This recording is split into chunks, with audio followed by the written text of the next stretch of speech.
Well, Rudy, it looks like you're up to your usual exhausting work, Yes, we are. as expected. But now, the one thing I like about this exhaust system is, number one, how clean it's put together. But the other thing we want to do today here at Rude Rides is really educate people as to what the cost of a stainless dual exhaust system is running these days. Yes, especially if you want to do fancy flanges, depending on headers, special clamps if you want to remove it properly, different stuff like that. Now, this particular stainless setup, this is the type that you can order online, but the thing we want to educate people to is that just because it says it'll bolt in doesn't mean that it will. No, they give you a rough idea. On some, if you get a factory stock type motor and everything else, it will bolt up. But other than that, if you got special headers, you all got to modify it. So something like this here, just to give people an education as to cost, front to back, and this is including some additional pieces we're going to talk about in a little bit, but let's give people an idea of what this is going to cost to put underneath the vehicle that it's going on, a 73 Duster. Yes, you're probably looking around $2,000 to put a stainless steel exhaust on. So the days of $400 dual exhaust are long gone. Long gone.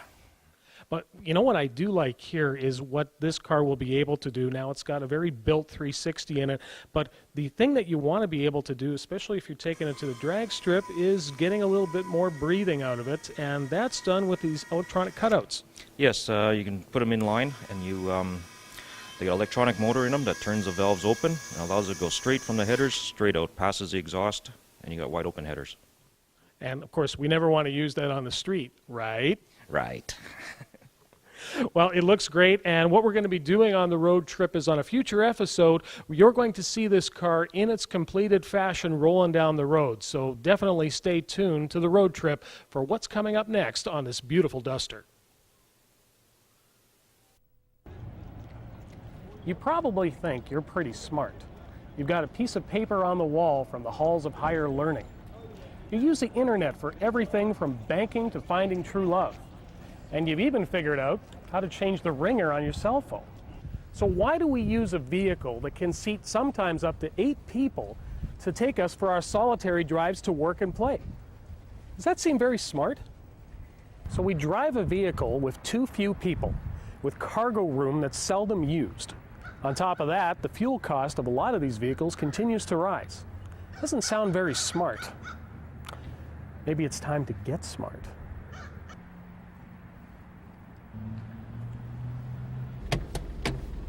Fasten your seatbelts. There's plenty of safety underfoot, thanks to all the lessons learned by parent company Mercedes-Benz. Electronic stability program, cornering brake control, even acceleration skid control are all standard equipment. It all adds up to keeping the Smart on the intended path. And let's not forget about 4-wheel anti-lock brakes.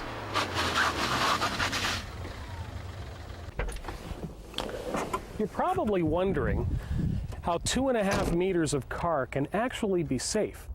Well, the interesting thing about the Smart car is the safety cell. And if you've ever seen one on the street, you'll notice that it's in a contrasting color. In this particular passion level for the Smart car, it's in black. You'll notice that the body panels are in a contrasting color. They're actually made of polycarbonate, and the color is actually molded in. In a crash, this safety cell is what will be protecting the occupants from serious injury. In fact, the vehicle actually has the ability with various crash boxes to disperse crash energy back to the vehicle that just hit it. The placement of the tires is very important in respect to dispersing crash energy. You'll notice that the tires of the vehicle actually sit farther out from the passenger compartment. And this is also designed that when a vehicle is hit in a side impact, that the tires and the suspension take the brunt of the initial impact. You're looking at 799 cc's of 3-cylinder turbo diesel engine. This power plant is good for 40 horsepower. That's right, I hope you're sitting down. 40 horsepower and 74 foot-pounds of torque at peak. Doesn't sound like a lot, but remember that a Smart car only weighs 730 kilograms. With the 2-piece liftgate tailgate system, you'd be surprised at how large of cargo you can actually fit into the back of a Smart Fortwo. As you can see, there's plenty of room for your normal grocery runs, maybe even picking up a microwave if you need it. But let's say you're out shopping and you found that absolute bona fide deal that you've been looking for a while. And maybe it's a 37-inch plasma screen TV. Well, first you take it out of the box, and then you come to the vehicle and fold down the seat, like so. Simply flip the levers on the passenger seat, and the back now comes forward to give you that extra cargo room that you need. You'll notice that the seat backs are made of steel, and that goes to increasing the rigidity of the seat in the event of a collision. When I fold them back, you'll also see that the Smart car is equipped with the supplemental side airbags.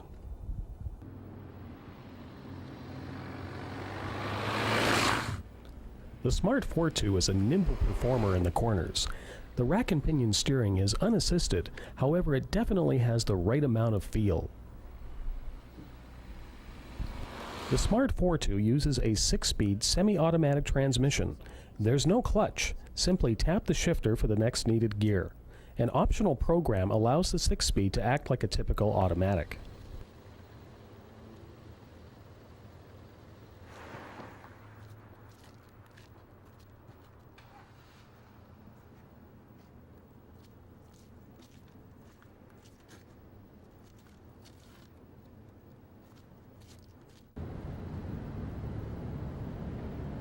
What?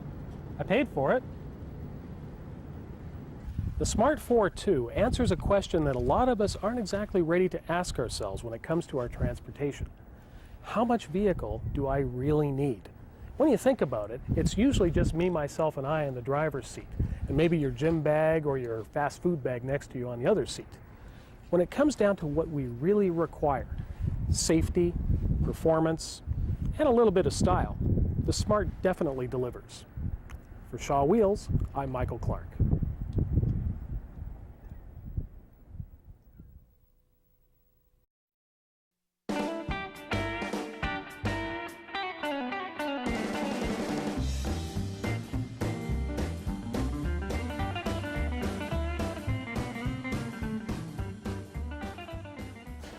You know, there was a time when a Chevy or GMC Suburban definitely had its place, but it really was more of an industrial type of vehicle. It was really not thought of as, well, certainly not like a family vehicle like it is today. Yeah.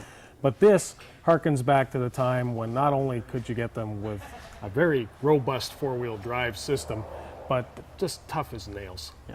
Tough as nails truck. But this one has been taken to the next level.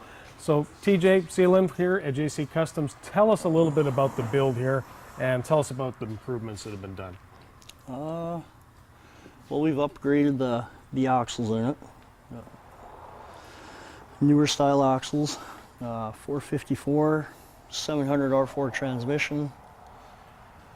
Are we talking a new school chassis on this one?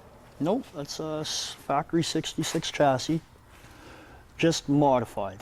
Okay. Extremely modified. So basically taken to the next level. But you know, the one thing that I've noticed here, of course, is these flares, which definitely didn't start off as factory. Nope. And looks to me is that that ain't glass that we're dealing with. Yes. It actually is. That's glass. It certainly feels like some of the toughest glass I've ever touched. Oh, yeah. But that's beautifully put together. And what are we running for powertrain? Powertrain? 454, 700 R4. 203 case, 411 gears.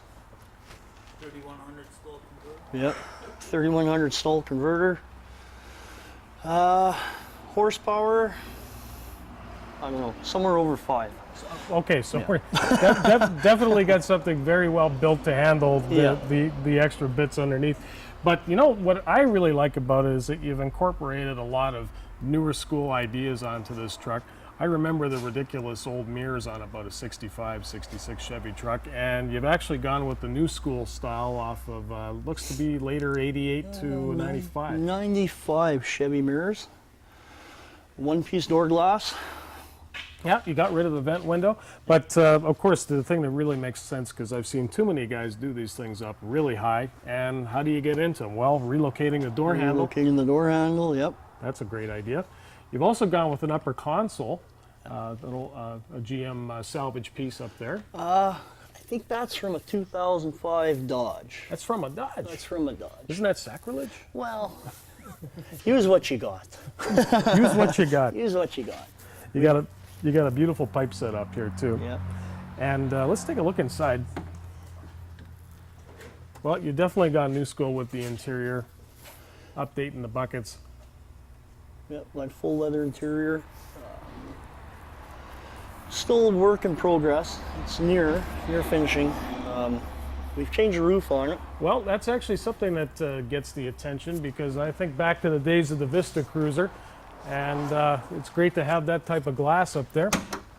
Where did those pieces come out of? 71 Vista Cruiser. 71 Vista Cruisers. Yeah, we actually took the whole roof. We've modified the whole roof to fit on here. So you basically sliced off that whole panel and dropped it on top. Yes, and custom fitted to the original body. We've cut 4 inches off the back of the truck, reshaped all the doors, all the drip rails. So this is actually shorter than a typical Suburban of the time. Not really, just the way the roof matched. It had an ugly ducktail here. Okay. So not that it, when you're doing custom, not to change it just for the sake of changing it, to make it look better. So. Well, as you say, definitely giving it the style that it needs to take it up a notch. And sometimes, as you know, the most subtle of changes can be the most involved. Yes. But also, you know, getting into a new school rear bumper too. Yep. So there's definitely been the little bits and pieces that have come from different generations of truck on this. Yep. But of course, the best part too is that it's running a very reliable setup and probably one of the most rock solid 4-wheel drive systems ever built. Yes. We've got custom glass put into it, best auto glass, privacy glass. Yeah, the amount of modifications that this truck went through is phenomenal. Well, a lot of people who attended the Piston Ring World of Wheels show in 2010 will remember this truck parked also with another truck on top of a Ford Mustang. Yes.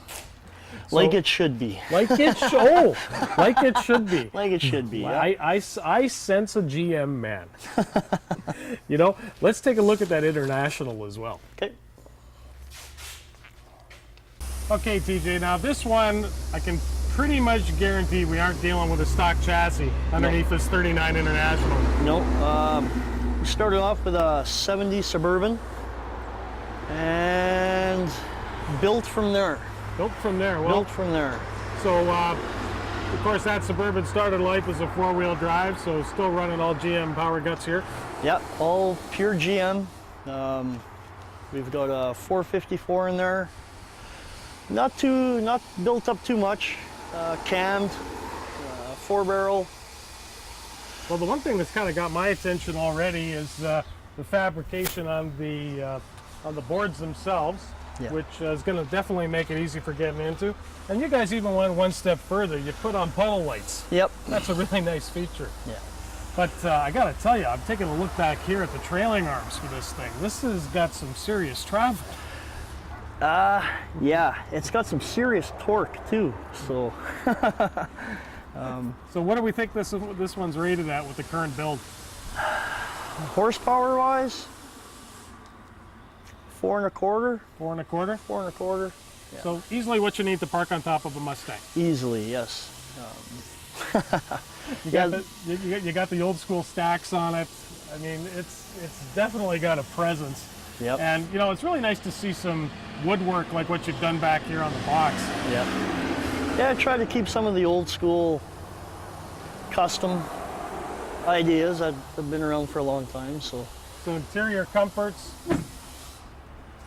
Actually, way up there. See, you've gone with putting in, of course, leather buckets with a console that almost looks like it started life in a Pontiac Grand Am. 2002 Blazer.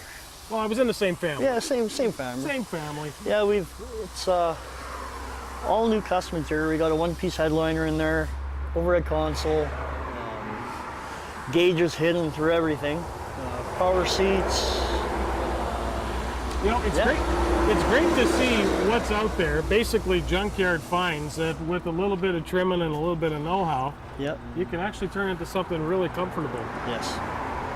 You just got to have a good imagination. Yeah. Well, this is definitely full of it. And I have to admit, with the tires going down the road, I bet you won't be falling asleep anytime soon with the hum from those. At about 130 kilometers, it starts to get a little. You don't want to go over 130 anyways. Good to know. Nor should you. That would never happen around here. No.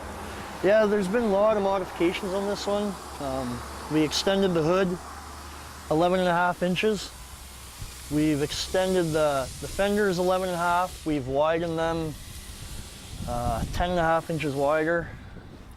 You've had to do some serious stitching on this. Yes, we got hidden winches front and back.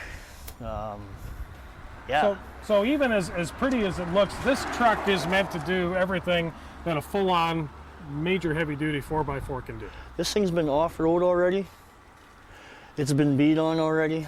It's been, yeah, the owner's enjoying it quite a lot. So.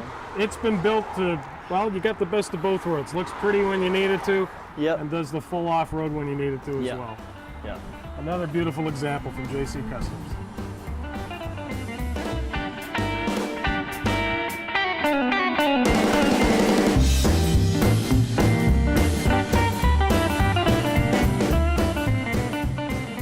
Well, it's not a big surprise to come down to Tinman Auto Parts and find that Ron Sweeney has got yet again another Ford squirreled away in the corner. And it looks as though it's getting to the point of being ready to put the chassis underneath of it. Tell us a little bit about it. Well, it's a 3-window. I've had a couple of them. I just sold one and I kept the best of the 2.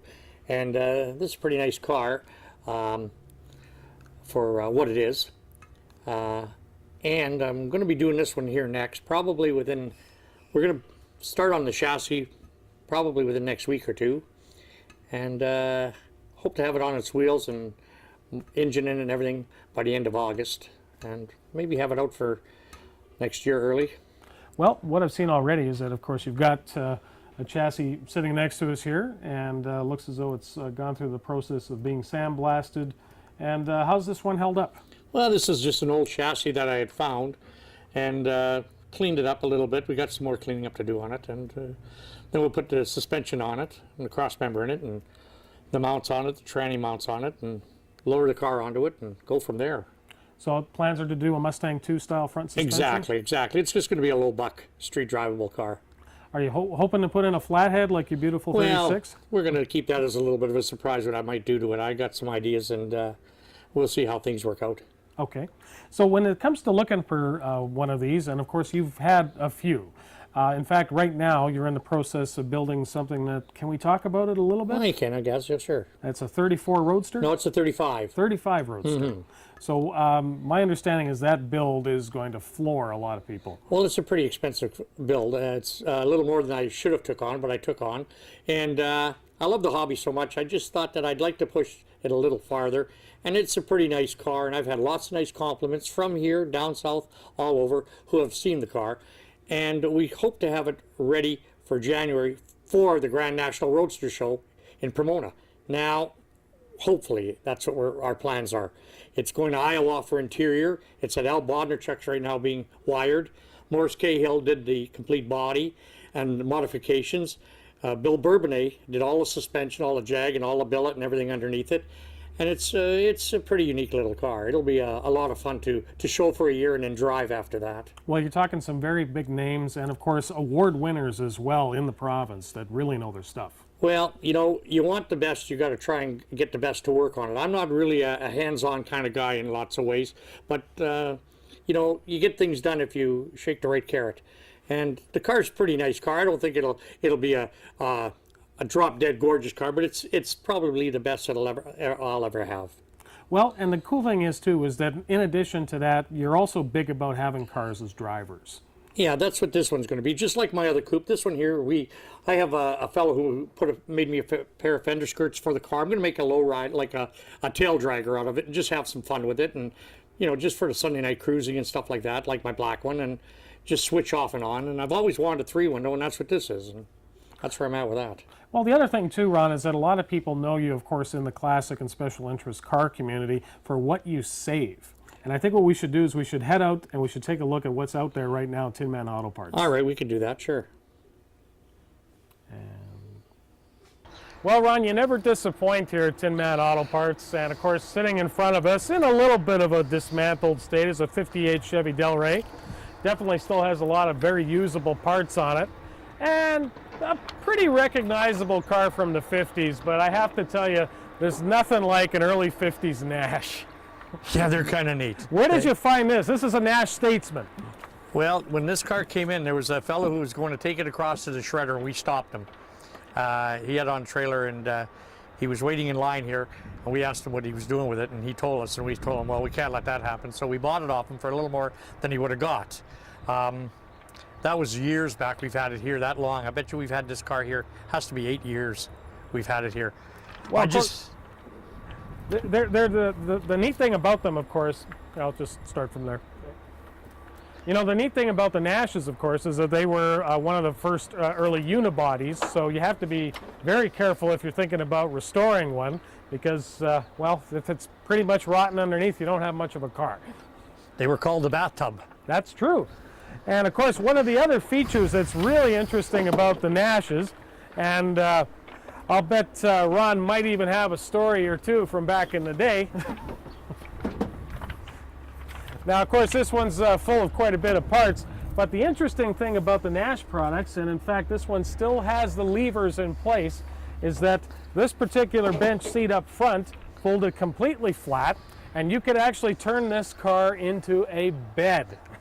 Mobile camper. They do nowadays now, they're doing them with the newer cars, but this was probably one of the first ones they ever did.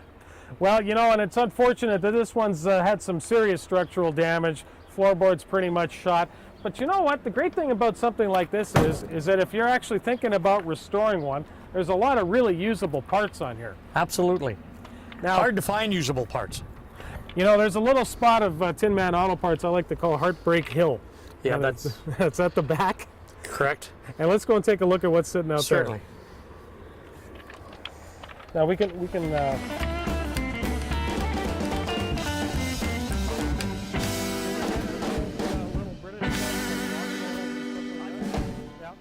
Well, Ron, you got a few old pieces here, of course. A 64 Chevy Biscayne, four-door sedan.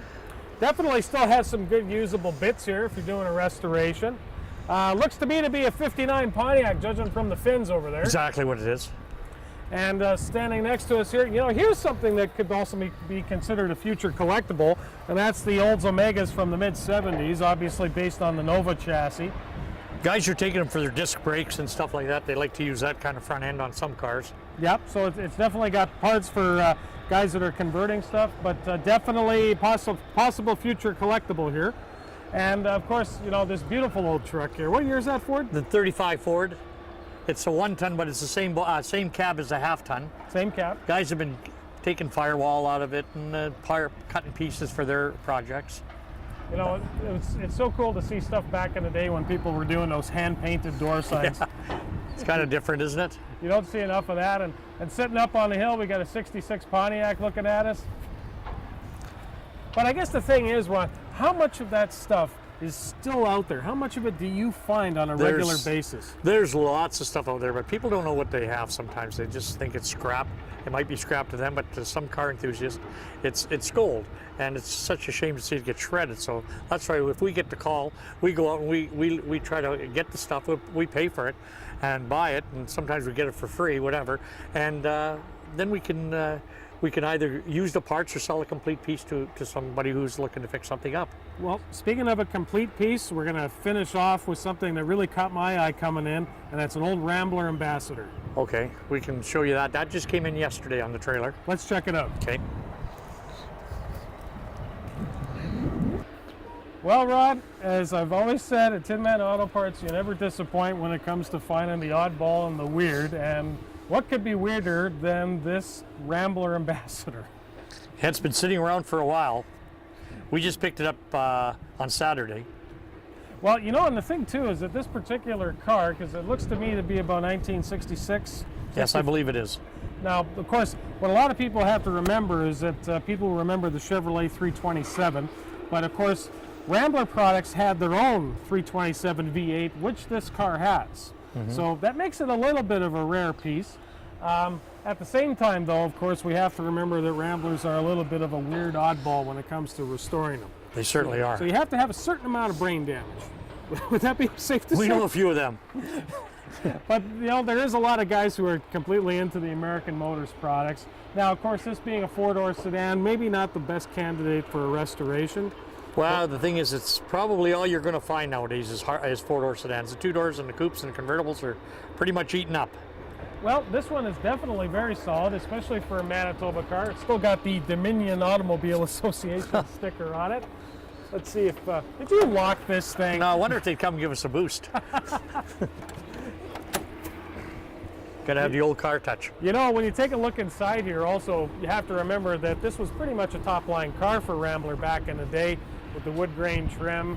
You know, really some very nice trim. And, of course, still had what started out with Nash, the ability to put this complete front bench down into a bed. So I guess back when you were a kid, you wanted your dad to have a Nash or a Rambler. That was it. And this car was destined to be crushed, and we kind of saved it from that too. So, well, when it comes to saving things from being crushed, I guess you pretty much got your guys down there and that know that you want to save this stuff. well, we try to get the word out that we want the old stuff if we can get it, and if we can't, we can't. You know, some of it's savable, some is not, but we'd like to look at it and see what you got. And Great. So if somebody has something in their garage, they don't know if it's worth anything, how can they get a hold of you? just call Tinman and ask for me, and I'll gladly go out and have a look at it. Great. Well, We you go know, in almost anywhere in Manitoba. They could email me pictures or whatever they like if they're interested, or phone us. Just phone us and we'll make arrangements to look at it. perfect. Well, In the field, anything out in the field, out and under, you know, whatever. We got a shell of a car last month, a '33 Ford for a fellow who needed a roof off one. He couldn't find one nowhere, and we found the car. A realtor phoned me, said he needed it removed, and there you go. We had a roof for the fellow's car. So the hard to find stuff is things that you can find. Well, we look and we try to find what we can find, but basically we try to save it from being crushed or whatever, you know. Well, Ron Sweeney, keep saving them, and thanks for being Thank on you the very carport. much. Thank you. Hi, Helen. What's the rush? I've got 5 minutes to get to the faculty building. Well, come on. I'll drop you. Why, James Terwilliger, you went and got an expensive sports car. No, Helen, it's not a sports car. It's a Rogue. A Rambler Rogue. An expensive sports car. A Rambler Rogue is not an expensive sports car. Just never figured you for the sports car type. It's not a sports car. Roguish Jimmy Terwilliger in a sports car. But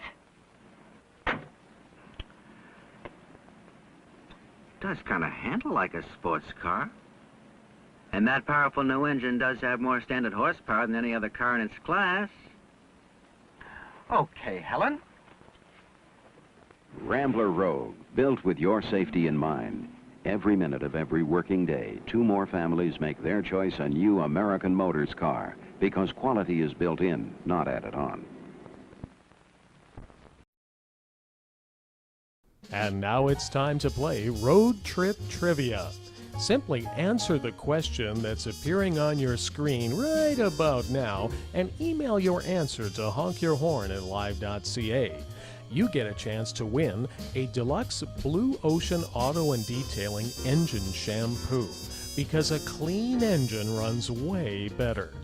There's also a chance to win a deluxe $50 gift pack of Manitoba Lottery Scratch to Win tickets. All you have to do is email your answer to honkyourhorn@live.ca. Play often and happy motoring!